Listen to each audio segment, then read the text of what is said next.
Hello friends, કેમ છો? આઈ am sure તમે બધા જ શાનદાર, જબરજસ્ત, જિંદાબાદ હશો. ફ્રેન્ડ્સ, જો તમે પ્રથમ વખત અમારી ચેનલની મુલાકાત લઈ રહ્યા છો તો પ્લીઝ સબસ્ક્રાઇબ અવર ચેનલ. અને હા, વિડીયો જોયા બાદ જો આપને વિડીયો ગમે તો બધાને કહેજો, અને વિડીયો જોયા બાદ આપને કંઈક કચાશ જણાય તો કોમેન્ટ બોક્સમાં મને કહેજો. હું ચોક્કસ આપની વિનંતીને વાચા આપીશ. ફ્રેન્ડ્સ, આજના ટોપિકની ચર્ચા કર્યા બાદ જો આપના મનમાં કંઈ પણ પ્રશ્ન હોય, કંઈ પણ મૂંઝવણ હોય તો કોમેન્ટ બોક્સમાં મને જણાવજો. હું ચોક્કસ આપના પ્રશ્ન, આપની મૂંઝવણને દૂર કરવાનો પ્રયત્ન કરીશ. સો ફ્રેન્ડ્સ, ચાલો આજના ટોપિકની ચર્ચા શરૂ કરીએ. નમસ્કાર મિત્રો, આજના વિડીયોમાં આપણે જોઈશું ગુણોત્સવ 2.0 અંતર્ગત કેવા મૂલ્યાંકન પત્રકો આવશે અને એ મૂલ્યાંકન પત્રકો કઈ રીતે ભરવાના થશે. અહીં મુખ્ય ક્ષેત્ર 1નું મૂલ્યાંકન કરવા માટે આપણને અલગ અલગ ઇન્ડિકેટર્સ આપવામાં આવ્યા છે, સાથે ધોરણ આપવામાં આવ્યા છે, અને આ ઇન્ડિકેટર્સ વિષય પ્રમાણે એચીવ થયા છે કે નહીં તે આચાર્ય દ્વારા અહીં ફિલઅપ કરવાનું થશે.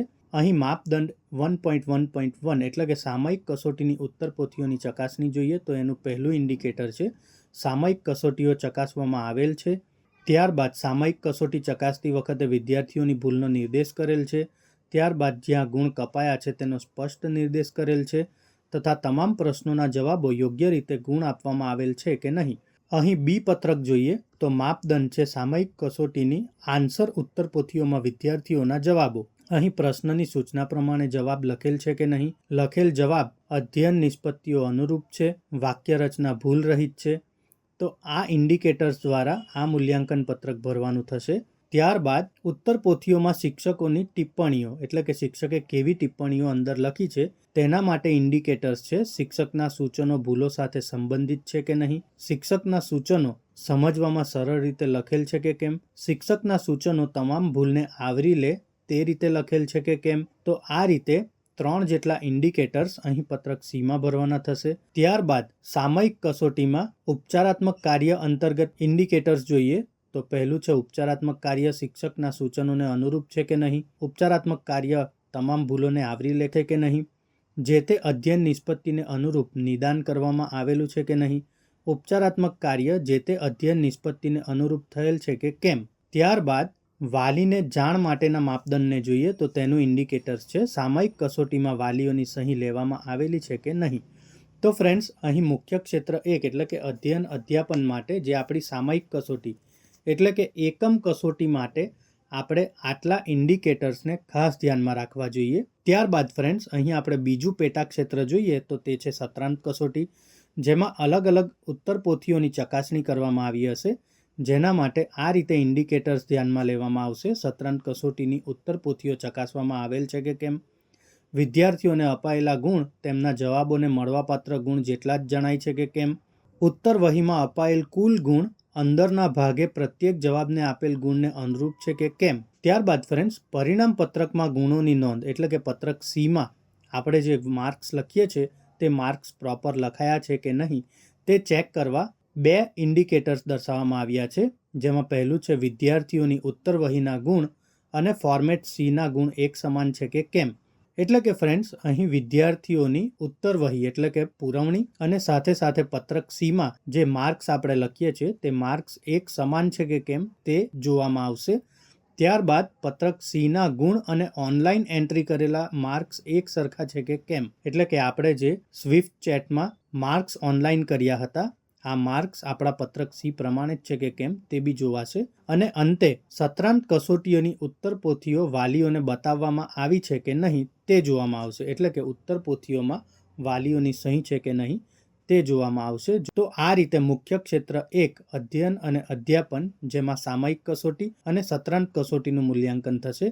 ત્યારબાદ ફ્રેન્ડ્સ, મુખ્ય ક્ષેત્ર 2ની ચર્ચા કરીએ એટલે કે શાળા વ્યવસ્થાપન જોઈએ તો અહીં શાળા સંચાલન માટે અલગ અલગ ઇન્ડિકેટર્સ આપવામાં આવ્યા છે, જેમાં પહેલું છે શાળા સંચાલન માટે શાળાએ પોતાનું બેઝલાઇન એસેસમેન્ટ કરેલ છે કે કેમ, શાળાએ પોતાના બેઝલાઇન એસેસમેન્ટમાં શૈક્ષણિક સ્તરનો એક મુદ્દા તરીકે સમાવેશ કરેલ છે કે કેમ, શાળા દ્વારા બેઝલાઇન એસેસમેન્ટના આધારે પોતાના લક્ષ્યાંકો નક્કી કરેલ છે કે કેમ, શાળાએ શાળા વિકાસ યોજના તૈયાર કરેલ છે કે કેમ, શાળા વિકાસ યોજનાનું અમલીકરણ યોગ્ય રીતે થયેલ છે કે કેમ, અને શાળા વિકાસ યોજનાની નિયમિત સમીક્ષા થાય છે કે કેમ.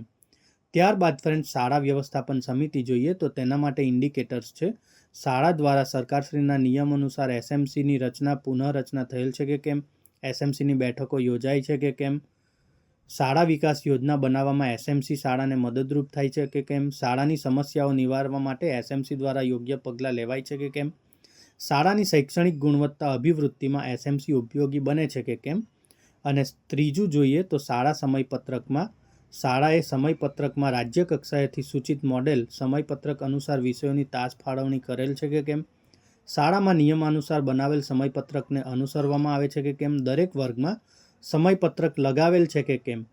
જો હા હોય તો અહીં 3 નંબરની કોલમમાં હા લખવામાં આવશે, જો ન હોય તો ના, અને જો હા હોય તો તેની ગુણવત્તા ઉત્તમ, સામાન્ય કે નબળું આ 4, 5 અને 6 નંબરની કોલમમાં દર્શાવવામાં આવશે. ત્યારબાદ ફ્રેન્ડ્સ, શાળા વ્યવસ્થાપનમાં સલામતી એટલે કે પેટાક્ષેત્ર 2 જોઈએ તો તેમાં સલામત શાળા પરિસર માટે ઇન્ડિકેટર્સ છે. શાળાના મકાન ઓરડા, ત્યારબાદ કમ્પાઉન્ડ વોલ, પાણીની ટાંકી એટલે કે જો હોય તો અહીં હા દર્શાવવામાં આવશે, ન હોય તો અહીં ના દર્શાવવામાં આવશે. નિયમાનુસાર ફાયર સેફટીની સુવિધા, પ્રાથમિક સારવાર સુવિધા, વિશેષ જરૂરિયાત ધરાવતા વિદ્યાર્થીઓ માટે સુવિધા, વીજળીકરણ અને વીજ ઉપકરણ, ટ્રાન્સપોર્ટેશન, સીસીટીવી અને વિશેષ રોગ ધરાવતા વિદ્યાર્થીઓની માહિતી. જો અહીં શાળા પાસે આ ડોક્યુમેન્ટ્સ હશે તો હા દર્શાવવામાં આવશે, જો ના હોય તો ના દર્શાવવામાં આવશે, અને હા હોય તો તેની ગુણવત્તા કેવી છે તે પણ દર્શાવવામાં આવશે.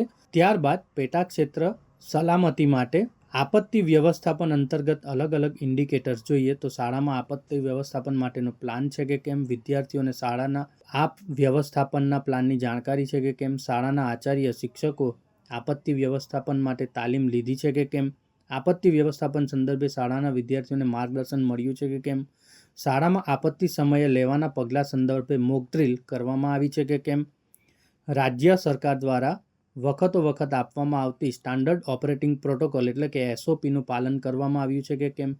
તો આ રીતે શાળા વ્યવસ્થાપન માટે 16 જેટલા ઇન્ડિકેટર્સ દર્શાવવામાં આવ્યા છે. ત્યારબાદ ફ્રેન્ડ્સ, મુખ્ય ક્ષેત્ર 3 એટલે કે સહશૈક્ષણિક પ્રવૃત્તિ જોઈએ તો તેમાં પ્રાર્થના સભા, યોગ વ્યાયામ અને રમતગમત તથા વિશેષ પ્રવૃત્તિમાં ભાગીદારીનો સમાવેશ કરવામાં આવ્યો છે. જેના માપદંડો જોઈએ તો પ્રાર્થના સભામાં વિદ્યાર્થીની ભાગીદારી, પ્રાર્થના સભામાં સંચાલનમાં કુમાર અને કન્યાઓને સમાન તક, પ્રાર્થના સભામાં વિદ્યાર્થીઓ દ્વારા વિવિધ વાજિંત્રનો ઉપયોગ, ઘડિયાગાન, સમાચાર વાંચન, પ્રશ્નોત્તરી જેવી પ્રવૃત્તિ, પ્રાર્થના સભાની રજૂઆતમાં વૈવિધ્યતા. ત્યારબાદ યોગ વ્યાયામ જોઈએ તો વિદ્યાર્થીઓની યોગિક ક્રિયાઓમાં ભાગીદારી, રમતોત્સવ અથવા ખેલ મહાકુંભમાં વિવિધ કક્ષાએ ભાગીદારી, સમૂહ કવાયતની નિયમિતતા, વિદ્યાર્થીઓને રમતગમત અને વ્યાયામની નિયમિત તક તથા રમતગમતની પ્રવૃત્તિઓમાં કન્યાઓની સપ્રમાણ ભાગીદારી, અને અંતે વિશેષ પ્રવૃત્તિઓ જોઈએ તો ગણિત વિજ્ઞાન પ્રદર્શન.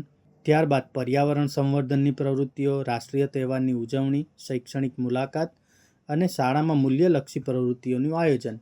અહીં મિત્રો શાળા કક્ષાએ આ તમામ પ્રવૃત્તિઓ જે ગુણવત્તા સાથે થતી હશે તે પ્રમાણે અહીં હા અથવા ના દર્શાવવામાં આવશે. ત્યારબાદ ફ્રેન્ડ્સ, મુખ્ય ક્ષેત્ર 4 એટલે કે સંસાધનોનો ઉપયોગ જોઈએ તો તેમાં પુસ્તકાલય, ટેકનોલોજી, મધ્યાહન ભોજન અને પાણી, શૌચાલય સ્વચ્છતાનો સમાવેશ કરવામાં આવે છે. જેમાં શિક્ષકો દ્વારા શાળા પુસ્તકાલયનો ઉપયોગ, વિદ્યાર્થીઓ દ્વારા શાળા પુસ્તકાલયનો ઉપયોગ, ધોરણ 6 થી 8ના વિદ્યાર્થીઓ ટેકનોલોજીનો ઉપયોગ કરે છે કે કેમ, જમવા બેસતા પહેલા વિદ્યાર્થીઓની સ્વચ્છતા અંગેની ટેવ, શિક્ષકો દ્વારા મધ્યાહન ભોજનની ગુણવત્તાની ચકાસણી, મધ્યાહન ભોજન સંબંધિત જગ્યાએ સાધનો અને વાસણની સ્વચ્છતા, પીવાલાયક પાણીની સ્વચ્છતાની ઉપલબ્ધતા, યોગ્ય સામગ્રી દ્વારા શૌચાલયની નિયમિત સફાઈ, શૌચાલયમાં પાણીની ઉપલબ્ધતા તથા વિદ્યાર્થીઓની શારીરિક સ્વચ્છતા. આ રીતે મુખ્ય ક્ષેત્ર 4 એટલે કે સંસાધન અને તેના ઉપયોગોનું મૂલ્યાંકન કરવામાં આવશે. જેમાં જે પરિસ્થિતિ હશે, જે ગુણવત્તા હશે તે પ્રમાણે અહીં અલગ અલગ ઇન્ડિકેટર્સ દર્શાવવામાં આવશે. સો ફ્રેન્ડ્સ, હું આશા રાખું છું કે આજે જે માહિતી મેં આપને આપી તે આપને ગમી હશે. જો આપ ઈચ્છો છો કે હું બીજા પણ આવા ટોપિક પર વિડીયો બનાવતો રહું તો પ્લીઝ કમેન્ટ બોક્સમાં એ ટોપિકના ટાઇટલ મને જણાવજો. હું ચોક્કસ એ ટોપિક પર આપની સાથે ચર્ચા કરીશ. Thank you very much and best luck for your exams.